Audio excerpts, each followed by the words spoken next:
οδικούς, με μεζούρες στους δρόμους, να μετρούν το μήκος που απέχουν οι πούσες των γυναικών από το έδαφος?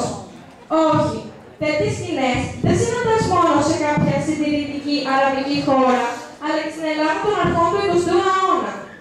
Βρισκόμαστε λίγα χρόνια μετά την εκκλησιαστική καταστροφή, στα τέλη του 1925. Η Ελλάδα ζούσε την πρώτη της δικτατορία, υπό τον Θεόδωρο Πάγκαλο.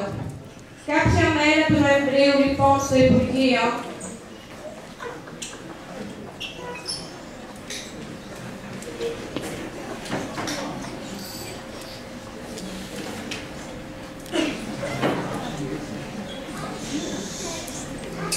αυτό είναι αδιανόητο.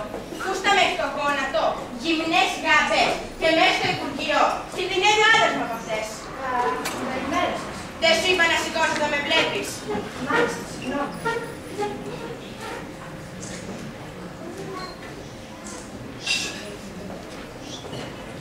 Αυτό πάει πολύ. Πού είναι ο σύζυγός μου? Δίπλα με το διευθυντή της αστυνομίας. Ειδοποίησέ τους αμέσως ότι ήρθα. Μάλιστα.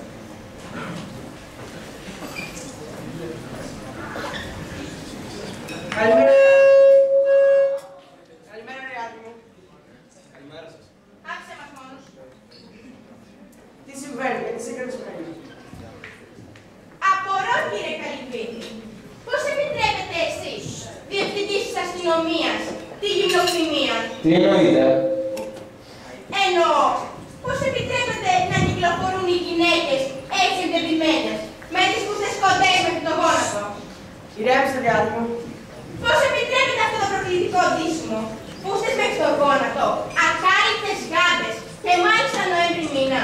Μα κυρία... Είσαι απαράδεκτος. Νομίζω, κύριε Διευθυντά, πως ο σύζυγός μου έχει δίκιο. Κάτι θα κάνουμε γι' αυτό. Και μάλιστα άμεσα. Λοιπόν,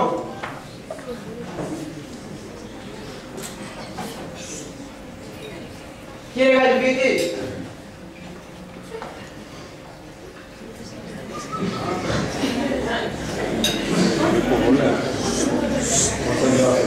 πώς θα εκδώσουμε τέτοια διάθεση? Θα εκδώσουμε.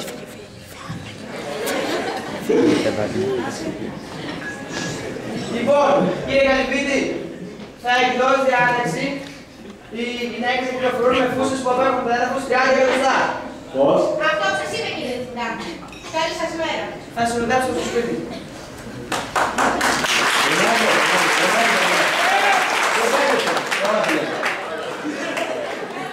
Πώς θα εκδώσω τέτοια διάταξη? Οι αντιδράσεις και οι συνέπειες θα είναι φοβερές. Τουλάχιστον να δώσω μια περίοδο χάριτος 15 ημερών μέχρι οι Αθηνές να προσαρμοστούν στο νέο μέτρο. Μπράβο. Όλα και μπράβο.